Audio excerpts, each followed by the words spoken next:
Okay, well, thank you all for staying. I'm Helmut Zarbl. I'm the director of UHSI. I have to stay over here to move my slides. Okay. So this is familiar territory for me, being last, because my last name is Aziz, so I always got that allowed me to do my homework in class while the teacher was checking everybody else's. So. First of all, I'd like to thank Howard for explaining my cognitive deficits to me. There's 8 kids in my family, and I spent my formative years sleeping with 3 of my brothers in a room that was barely big enough to have 2 bunk beds in there. And based on the odors, I'm sure my CO2 level was much higher than the space station. So anyways, I brought this up. Remember this? Can you imagine how much CO2 you breathe every day when you're breathing in your masks? And so when I was asked to talk about our COVID, which I think is probably the biggest indoor air catastrophe we've had, at least in my lifetime. And we'll talk a little bit about the response of VHSI to it, and just some stories which show successes, frustrations, difficulties, and disappointments in trying to deal with the pandemic. We all know that the virus interacts with all the other indoor pollutants like particulates to make it worse. And so we did a lot of things. At the UHSI, Andy Brooks, who's no longer with us unfortunately, developed the first saliva test, which was revolutionary and very accurate. It was the first approved test. It allowed you to spit it into a tube instead of probing the back of your sinuses with it. So it was particularly good for kids, for example. Then we set up, in very short time, the Rutgers coronavirus cohort, and Emily Barrett's no longer here, I think she left. She was actually the lead epidemiologist on that. And that was where we recruited about 825 healthcare workers in a very short period of time. I got all the approvals, and UHSI was actually one of the testing sites, and we're still analyzing the data now in terms of why did some people get sick and why did some not. Some highlights from that were there was one department in Newark at the hospital where the nurses were getting it at a very, very high rate, and they were able then to control by engineering controls and behavior to reduce the level of infection. So immediate outcomes. We also did studies on assessment of indoor virus transmission and mitigation of the spread indoors. And I'll talk a little bit about design and evaluation of protective strategies, preventive strategies, which I always believe that preventing a disease is more important than treating it.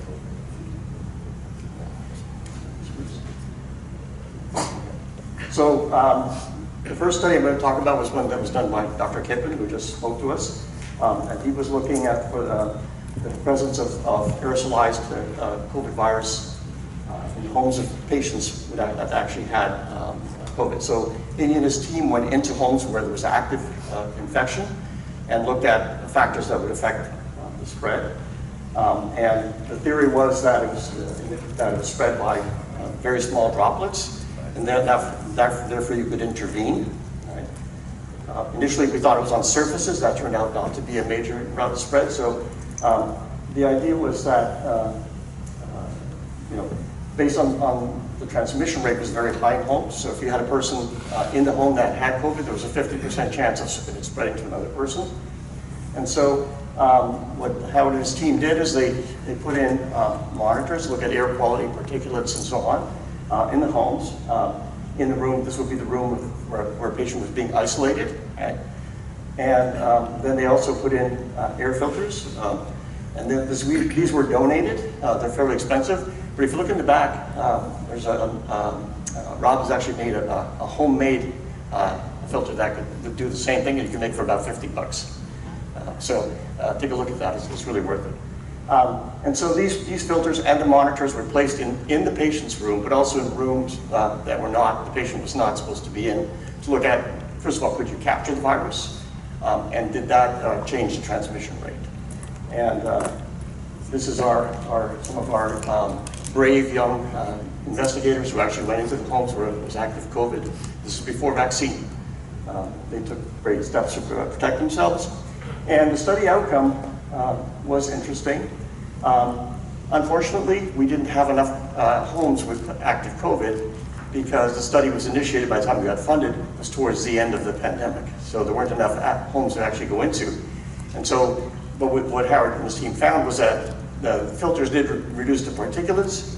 We found COVID virus on the filters, but in both rooms. And so we were not sure how different that was, and we weren't able to determine in the statistical significant way whether or not we actually reduced the spread in the homes. But based on, there was a trend, Howard, right, I guess, so if we had been able to look at more homes, we might have been able to make more definitive conclusions. But certainly it affected, reduced the particulates, which we know interact with the virus. And now I want to talk about, this thing's really finicky. All right, so work is also an indoor exposure. We tend to think of our homes, okay, but we spend a lot of time at work. During COVID, that was often not at the job site, it was in the home. But there were lots of people that actually had to still go to work. Okay? I went to work almost every day, so we ran the testing site. So I got to drive when there was nobody on the road, that was a good thing.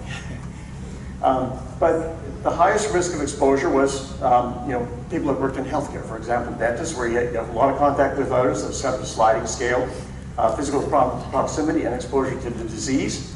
And in some occupations that people had to keep working, like bus drivers, you have contact with others, so you have physical proximity and exposure to disease, and other people that lived in little cubicle offices by themselves or worked at home. There was very, very low risk. Okay? So the risk of being exposed to getting the virus varied greatly across occupations.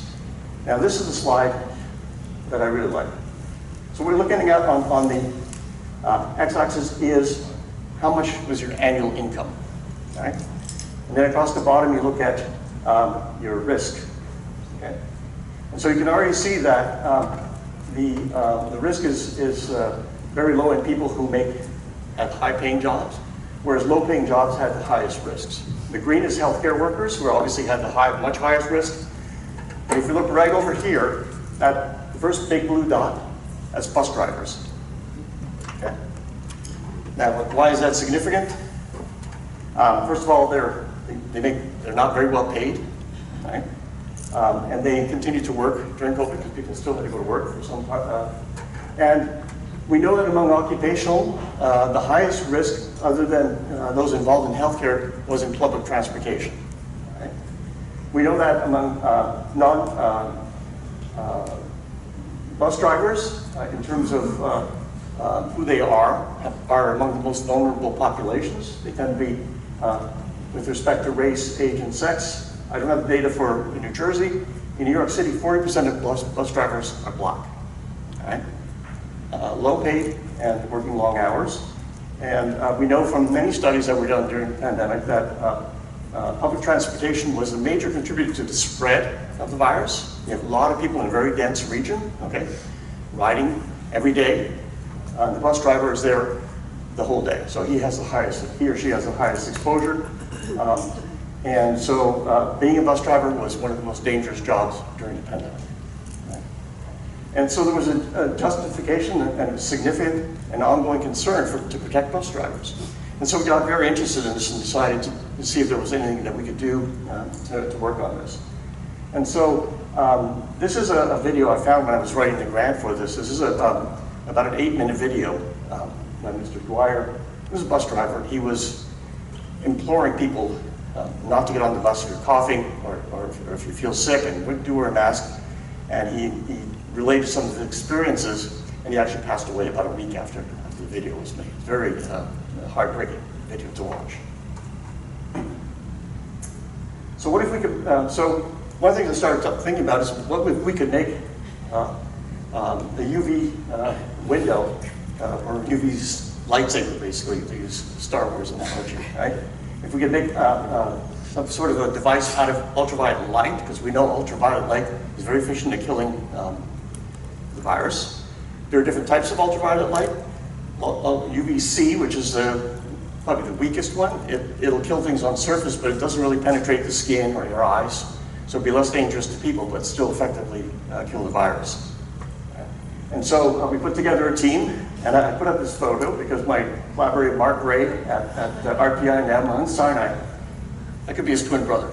And of course, I look more like Yoda. So this is the team we put together, including Brian and Getty and Andy Bierman as well. And so the idea that we came up with was, could we actually build a lightsaber type device? And then he produced these diodes. They're little light emitting diodes that actually produce UVC light. They give off a very narrow, and he developed a mirroring reflective system where he could actually focus these into very narrow beams with highly concentrated light. So if you put a bunch of these together, you could actually create a window of UV light. And it would be about 2 inches thick, right? And we thought about how could we use that to actually protect workers like bus drivers.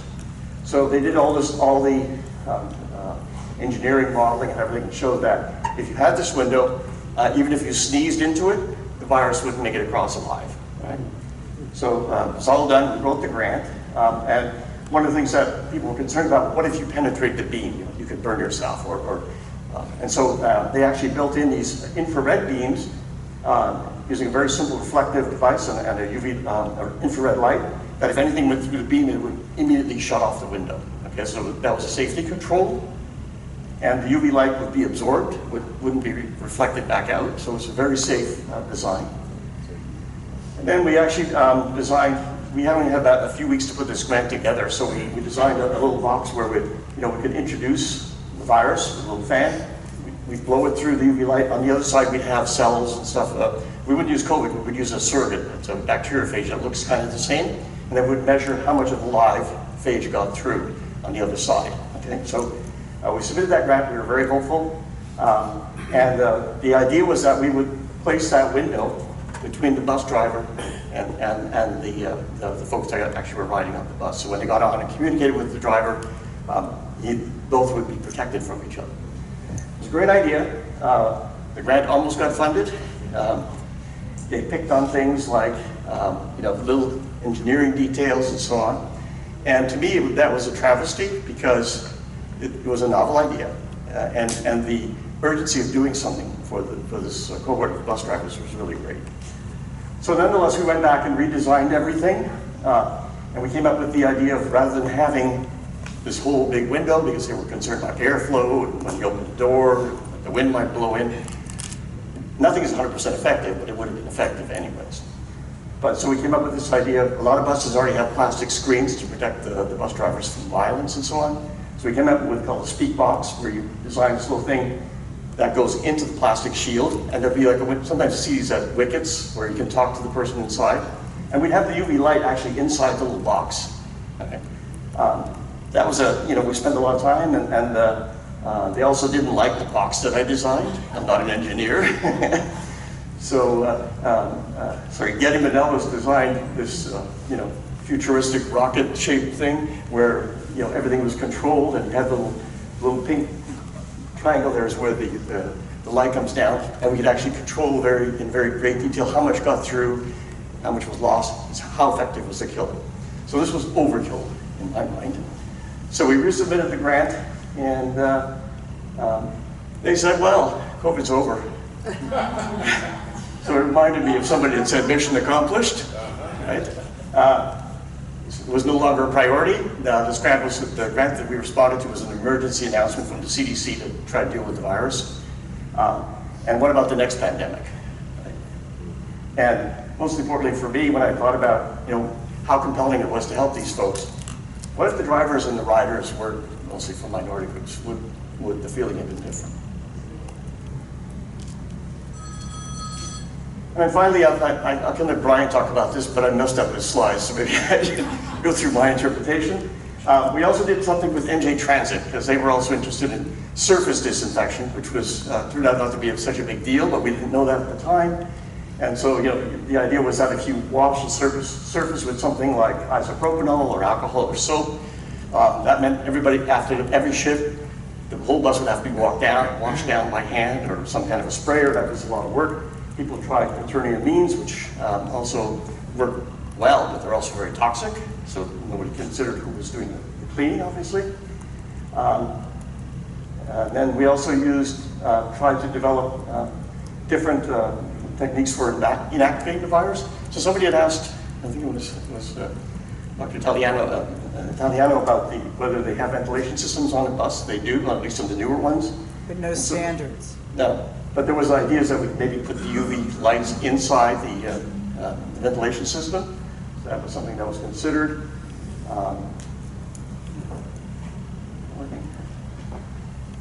Then we also used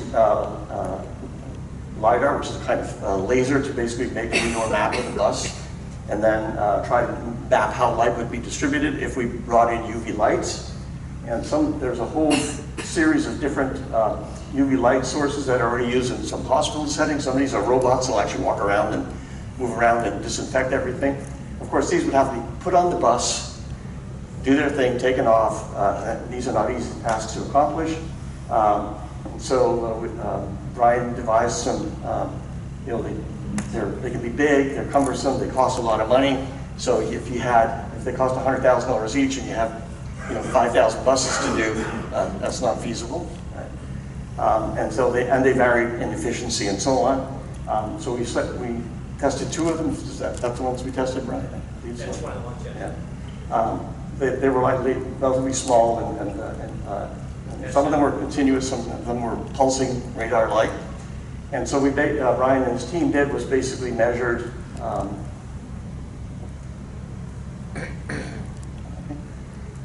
using this small device. You could actually do, on the end of that little cord is a device that actually detects the intensity of the UV light, so we would place it at different places and develop then with the LiDAR kind of a map of where did the UV light actually go. And you can see that there are dark spots where the light doesn't get to. And even if you have it,